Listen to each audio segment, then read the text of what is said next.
Hi, I'm Vincent. Um, I wanted to make a short video today, hopefully short. Um, Basically talking about swords and knives that people want to buy. One mistake I've been reading a lot of people making is they buy a cheap sword and think, "Oh, well, I can go cut a tree branch with it. I can go do cut bushes down with it. I can go do this." For instance, one that I actually think is freaking hilarious is people that buy cheaply made katanas that were made in China. All right. The Chinese mass produce these things. And when I say mass produce, I mean they're making thousands of them a day. There's guys that simply that's all they do a whole day long is make one style of one type of katana or one type of sword of any kind. Um, in that regard, there are, I would have to say, I have purchased a few cheaply made swords already and turned out to regret them in the long run. Mainly because the swords were cheaply made and broke on like the first or second time using it. Now, I'm going to show you the sword I bought that I actually think is a good buy. This, I personally am, I would have to say, is a good sword. It is made with, and I know I may butcher the word for it, but Damascus is what that's made out of. Which Damascus in this regard is multiple layered steel, and these steels are different varieties of high carbon steel, which some actually make a very good sword. Um, but people will buy, cheaply made katanas or cheaply made swords in any sense of the word, or daggers, and think, "Oh, well, I can go out and cut a tree branch with this." Here's the mistake that you make. Swords are cheaply made, and 9 times out of 10, the tangs are what are referred to as rat tail tangs, which are basically thin bars of steel that go down the entire blade to the pommel, or the entire hilt to the pommel, and actually are just welded on.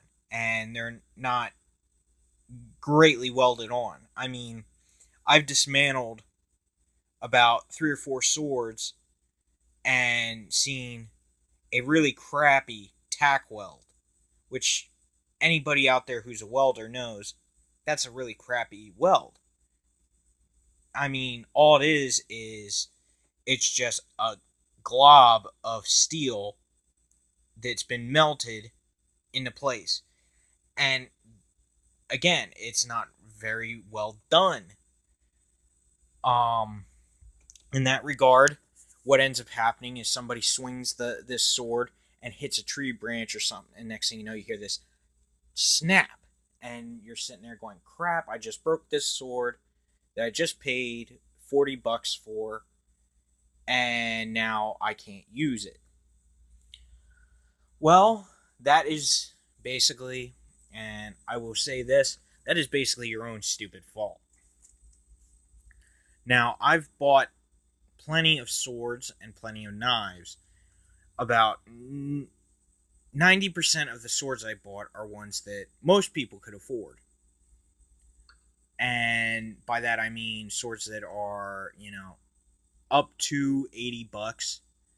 I've bought knives that are really cheap because the fact of the matter is I don't have a great paying job, so I got to do with what I got. And, you know, There's a lot of people out there that would say, "Oh, well, why don't you buy a sword that's like $300-400?" Well, that's nice to say when you got a really good paying job. My job, I'm making minimum wage at that. And, a lot of people would say, "Oh, well, why don't you just save up?" Well, that's easier said than done when you got to pay bills and stuff like that. Adult talk at this point. But there are people out there, and I can refer to a few people who can actually afford to do that because their job is YouTube. And one particular would be Skullgrim, who, yes, he's very good at reviewing swords and stuff like that, and he actually has a lot of facts to back up what he's doing. But in my case, I don't have that luxury. I have to have a day job. And personally, when it comes down to it, I think that it's more or less, it's just, you gotta know what you're looking at. If you're buying a stainless steel sword, you don't want to have to sit and pay. You're gonna probably pay $40. I mean, $80, that's a carbon steel blade. At least it can take the beating. But a $40 blade, you're not paying much for it. And it's just something that, personally, in my opinion, you just hang on a wall. And a lot of people will agree with me on that one. Hang it on a wall. Don't sit and, buy this thing to go out and weed whack with it, because you're going to end up breaking it. Another sword that I actually think is swords that I think are ridiculous, and they want to charge like $200-300 for these things, and all they are is a piece of art to hang on your wall, is fantasy swords. Swords with like spikes and, these rigid edges on them that, you wouldn't see in a real sword. You'll see in like a video game or something like that. These type of weapons are mainly meant to be put on a wall and, looked at, not to be taken off, swung around and start hacking away at stuff. Not a good idea.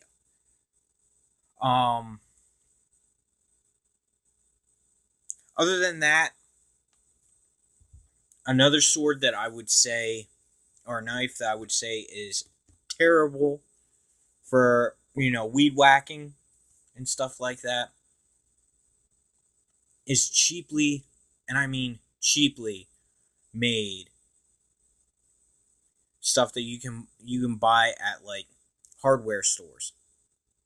Like, I've gone into Harbor Freight. That's a big business. It's down my way. You can buy combat knives there. All right, which I've seen. Some of them are really decent, but you're getting what you pay for. Like, I've gone in there and seen knives for like $13. I've seen knives for $20. All these knives are cheaply made. They're not going to have an edge on them, and they're not going to hold an edge for very long. You smack that thing into like a tree branch or something, what's going to happen is either it's going to snap or the blade's going to deform. And it's mainly, I think it's, if you're going to go with a proper weapon, go with something that's a little bit more pricey. Like, for instance, if I go to, like, say, Home Depot, and I buy a pocket knife there, or let's say I go to Harbor Freight, and I see a Bowie knife there for $20. I'm not really going to mess with it.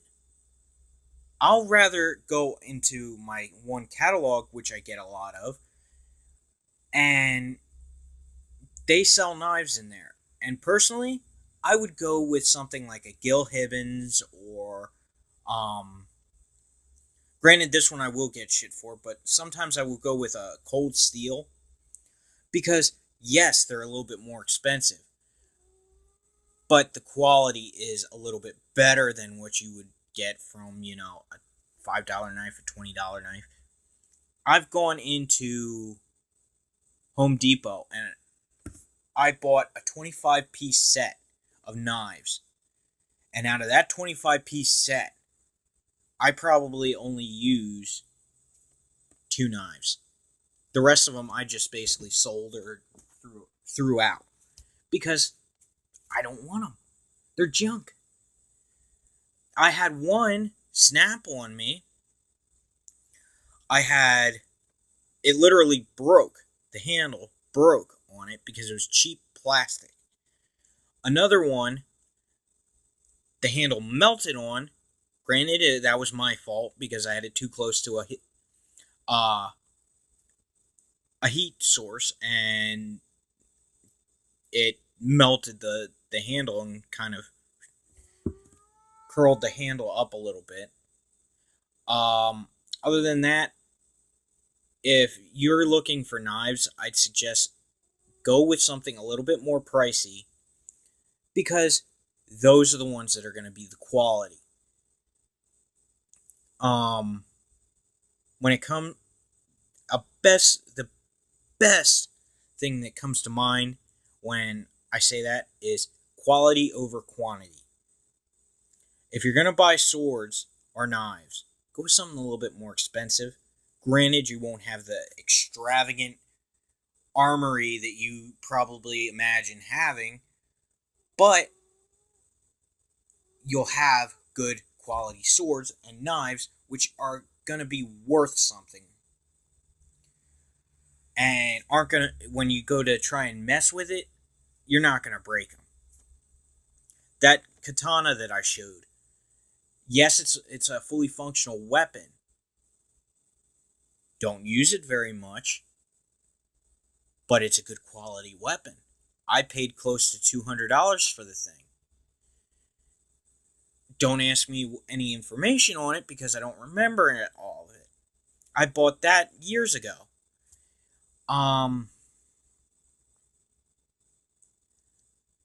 Other than that, I would have to say stay away from surplus and bulk stuff because that stuff's just junk. It's just stuff that when they say surplus, the first thing that pops in my head is, okay, this is stuff that the military won't use. So they're just going to, portion it out so that they can make some money off of it. So they'll sell to these companies that sell knives, they sell guns, they sell, whatnot.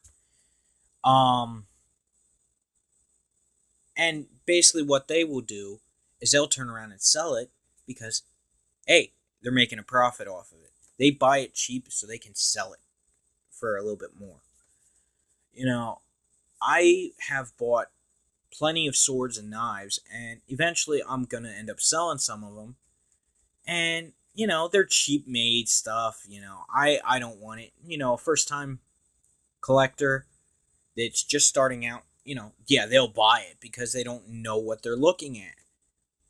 But, unlike a lot of these people that are like flea markets and, stuff like that, like flea markets, where you see these guys that sell knives, swords, and whatnot like that. They're selling this stuff, and they won't tell you, oh, well, when I bought it, I bought it at this much, and I'm selling it for this much. My first sword I bought was a katana. I bought it, I think I was about 16 at the time, so that was about 11 years ago. I bought this thing, and, I thought, oh, cool, I'll have a sword in my house. Well, didn't realize it was crap. The sword is stainless steel. I think it was not put together properly, and I paid like $40 for the thing. You know, it was a cheap sword. You, if you're gonna go with something like that, I usually, if somebody asks me what is your preference in like looking at weapons, I look at stuff that's like over $100, anywhere from $80 and up. That's where I'm looking, because mainly you're not looking at stainless steel. You're looking at carbon steel. That's what you should look at if you're going to want a functional weapon. But you also want to look at stuff that is labeled fully functional. Then, if you're just, buying a sword just to display it and, make a conversation piece, yeah, go with stainless steel. Go with the cheapie. Then again, at the same time, some of your more expensive swords, you can still have a conversation piece there. Have it hanging on your wall, just sitting in a sword display. People will look at it and be like, hey, that's pretty cool. And you can tell them about it. I have about 13, 14 swords at not only at my home, but in storage. I also have some swords and whatnot sitting there. I don't have them all displayed out. I don't have the room for it. Because as you can see, my house is not that big for displaying, swords. But anyway, you're better off if you're going to buy a weapon, buy something that is worth your while. Something that you're going to keep. And eventually down the road, if you're like, I'm tired of looking at this thing, you can sell it and make some money. And I'm not talking, $20, $30. I'm talking $40, $50, maybe even $80 you can make off of some swords. And it, again, depends on what it is. Like my fully functional Kokatana, I could turn around and sell that. And I bought it for close to $200. I could sell it for close to $200 because it's in perfect condition. I have not, gone out and tried weed whacking with the thing. I have done some cut tests with it, but I haven't done anything ridiculous with it. I haven't abused the thing. And that's mainly because I like to take care of my weapons. Because the blacksmith in me goes, okay, this is a nice piece. You don't want to destroy it because it's going to be a pain in the ass when you have to rebuild it. Or, it's going to be a pain in the ass because now you're going to have to destroy parts of it so that you can actually recycle the steel. So in the long run, just go with think about what you're going to buy. Use your brain, and hopefully you'll think of something proper to use. Other than that, I hope you enjoyed the video. Please subscribe, and hopefully down the road we can talk more about swords and knives. Peace out.